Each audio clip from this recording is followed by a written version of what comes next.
नाजरीन अस्सलाम वालेकुम, आदाब। इंकिशाफ के ताज़ा शुमारे में आपका खैर मकदम है। मैं हूं आपका मेज़बान डॉक्टर राजा मुजफ्फर भट्ट। आपने एक अंग्रेजी का मुहावरा सुना होगा, ब्लेसिंग इन डिस्गाइज।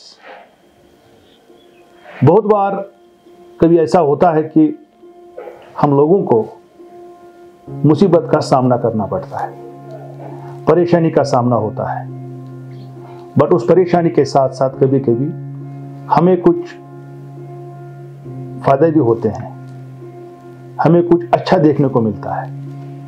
आपने अगर सुना होगा, जब हम हिस्ट्री देखते हैं बहुत सारे इलाकों में कहीं पे ज़्यादा क्या बोलते हैं, वहाँ पे कभी भूचाल आ जाता है, कहीं अर्थक्वेक आ जाता है, कहीं पे आग लग जाती है किसी इलाके में, किसी टाउन में, किसी शहर में। बाद में जो है वो इलाके रिहेबिलिटेट होते हैं, रीसेटल हो जाते हैं वहाँ की आवाम, और वहाँ पे एक प्लान के तहत पूरे काम होते हैं। 1963 में 1963 के अंदर बांडीपुरा में एक बहुत बड़ी जो आग लगी वहाँ पे, उससे 90% जो 90% जो इलाका था वहाँ पे, टाउन था, वो खाकिस्तर हो गया। और फिर उस वक्त की सरकार ने एक प्लान के तहत बांडीपुरा को नए से बसाया गया, और उसको अभी भी कहा जाता है प्लान। उस एरिया को जहाँ पे बांडीपुरा का टाउन है, उसके साथ उसको प्लान कहा जाता है।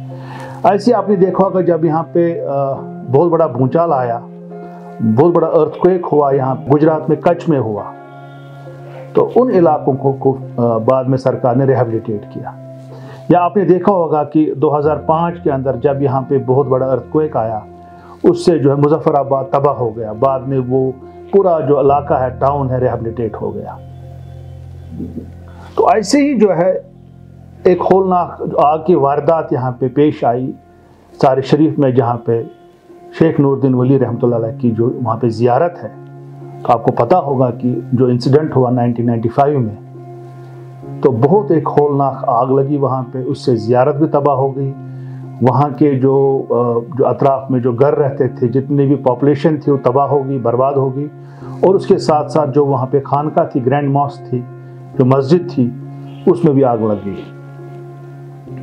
बाद में इन लोगों को रिसेटल किया गया, इनको रिहेबिलिटेट किया गया। नीचे जो कॉलोनी वहाँ पे थी, मॉडल टाउन कॉलोनी बनाई गई थी। तो उसको एक्चुअली उसके लिए पहले ही ज़मीन सरकार ने ली हुई थी, क्योंकि दे हैड अ प्लान कि जो तारिक शरीफ को डीकंजेस्ट करना है। 1986 में जब यहाँ पे गवर्नर जगमोहन हुआ करते थे, उस वक्त उन्होंने एक प्रोग्राम बनाया था कि तारिक शरीफ को जो है मॉडल टाउन डिक्लेयर किया गया था, और उनका प्लान ही था कि तारिक शरीफ को डीकंजेस्ट करना है। बट 95 में जब आग लगी, तो फिर ऑटोमेटिक लोगों को वहाँ पे जो है वहाँ पे शिफ्ट किया गया, एक बहुत बड़ी पॉपुलेशन को। जो हमारी ज़ियारत थी वहाँ पे, उस पे काम हुआ। बाद में ज़ियारत पे काम तो 5-6 साल के अंदर मुकम्मल हो गया, 3-4 साल के अंदर। बट जो मस्जिद वहाँ पे है, ग्रैंड मॉस्क जिसको हम कह सकते हैं अंग्रेजी में, या जिसको खानका कहते हैं, उस पे काम शुरू हुआ 1996 में। आज 26 साल हो गए, अभी तक भी काम मुकम्मल नहीं हुआ।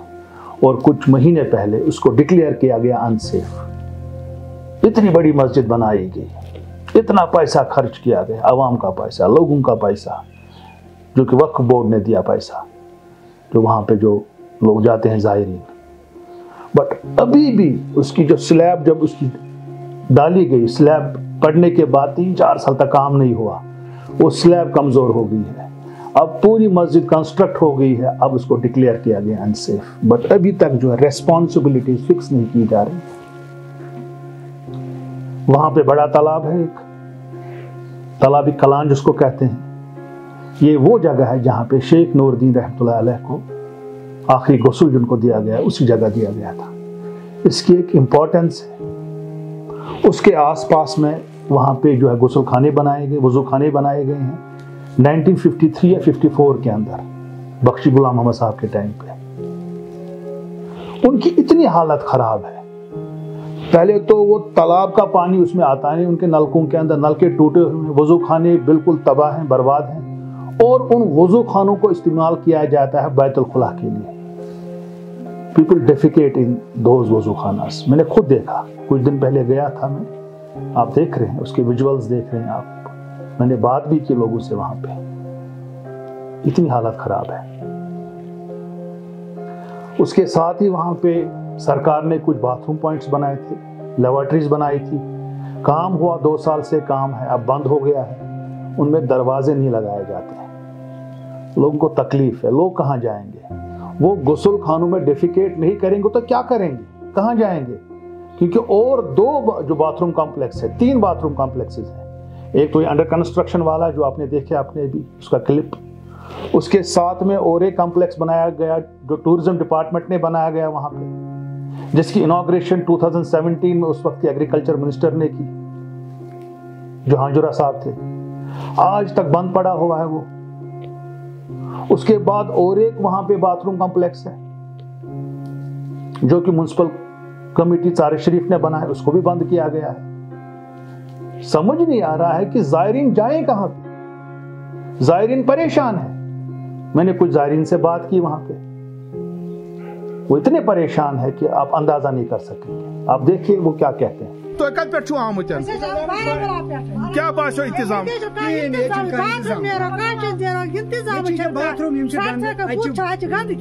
तो कत पे बारामूला कम जाए बारामूला क्रोरी पे तो मतलब तुम बासो इंतजाम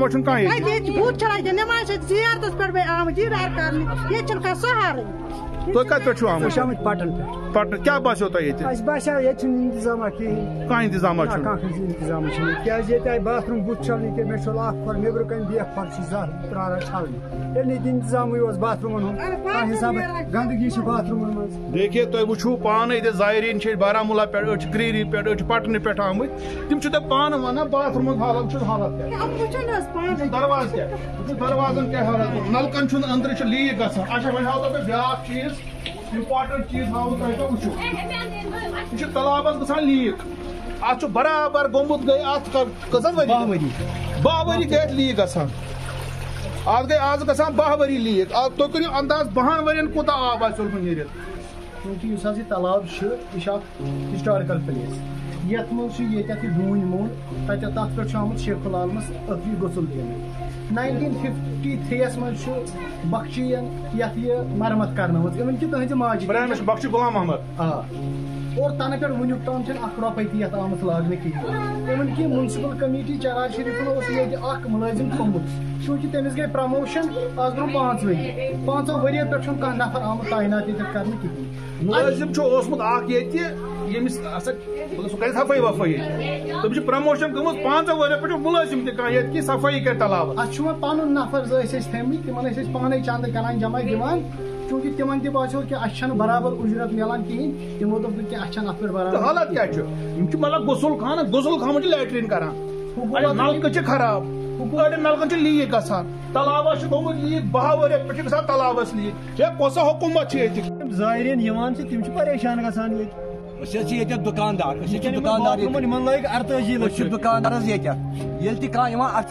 अपुज वन यह तलाब काप ना चूंकि तलाब काप तलाब काप क्या तान सोरे लीक सरसी 3 वरी आज ब्रो वक्फ बोर्ड मुलाजिम सह चुनुक ये जन वक्फ बोर्ड तकरीबन दोस लाख रुपये इनकम मगर ये को तवज्जो कहें। उसके बाद जो वहाँ पे पार्किंग लॉट बनाया गया है कुछ साल पहले, आप देख रहे हैं अपने, मतलब मैंने उसके फोटोग्राफ्स कुछ लिए वहाँ पे, मिट्टी है उस पे, उसको मतलब वहाँ पे उसको ब्लैक टॉप नहीं किया जा रहा है। जब बारिश होती है, बर्फ होती है, यहाँ पे इतनी कीचड़ उठती है आप अंदाजा नहीं कर सकेंगे। अच्छा, जो नेचुरल ड्रेनेज सिस्टम है तारिक शरीफ का वो खत्म हो चुका है। इतना बेहतरीन ड्रेनेज सिस्टम था पहले वहाँ पे, एक नेचुरल था क्योंकि वो हाइट पे था, फिर नीचे जाता था आराम से। फिर यूईडी वालों ने बोला कि हम इसमें कोई ड्रेनेज सिस्टम ठीक करेंगे। अब उसमें भी बहुत सारे फ्लॉज हैं, फॉल्ट्स हैं। उसके अलावा जो वहाँ पे हमारा पार्क्स हैं, गार्डन्स थे वहाँ पे फ्लोरिकल्चर के अंडर था। वो फ्लोरिकल्चर के जो बागबान होते थे वो उसमें काम करते थे, उनको मेंटेन करते थे। वहाँ पे वो जो है, जो गार्डन्स हैं, पार्क्स वहाँ पे है, उन दे आर इन शैम्बल्स हर किसी हिसाब से। पूरा जो सिस्टम इस तारिक शरीफ का है जो वक्फ बोर्ड देखता है, आज तक पता ही नहीं है कि वक्फ बोर्ड के पास इनकम कितनी आती है, क्योंकि इतने ज्यादा लोग वहां पे नजर नियाज डालते हैं वहाँ पे, और आवाम को पता ही नहीं है कि कितना पैसा जमा हुआ है, कितना खर्च हुआ है। In spite of the fact that Waqf board has been brought under the ambit of Right to Information Act, RTA के जुमरे में लाया गया इनको बहुत साल पहले, जब यहाँ पे GR सूफी साहब चीफ इंफॉर्मेशन कमिश्नर थे, उस वक्त ऑर्डर दिया गया। बट अभी भी वो है इनकम और एक्सपेंडिचर की डिटेल्स पब्लिकली नहीं डालते हैं। वो ना तो वो अपनी वेबसाइट पे डालते हैं, ना तो वहां पे जो जियारत के आसपास में कहीं पे चस्पा करके रखते हैं पब्लिक प्लेसेस पे। अगर इतनी ज्यादा इनकम जो वक्फ बोर्ड के पास है, तो सारी शरीफ की हालत क्यों खराब है? एक मुकद्दस जगह है, एक इमोशनल अटैचमेंट है यहाँ की आवाम को इस प्लेस के साथ, इस जगह के साथ। बाथरूम अपने बंद करके रखें, अपनी लेबोरेटरीज बंद करके रखें। वहां की ग्रैंड मॉस्क की हालत खराब है, उसमें रेस्पॉन्सिबिलिटीज फिक्स नहीं की जा रही है। मैं चाहूंगा कि सरकार को इसका नोटिस लेना चाहिए और वक्फ बोर्ड को आगे आना चाहिए और इन इश्यूज को एड्रेस करना चाहिए। अगले इंकिशाफ तक देखते रहिए कश्मीर ऑब्जर्वर। खुदा हाफिज।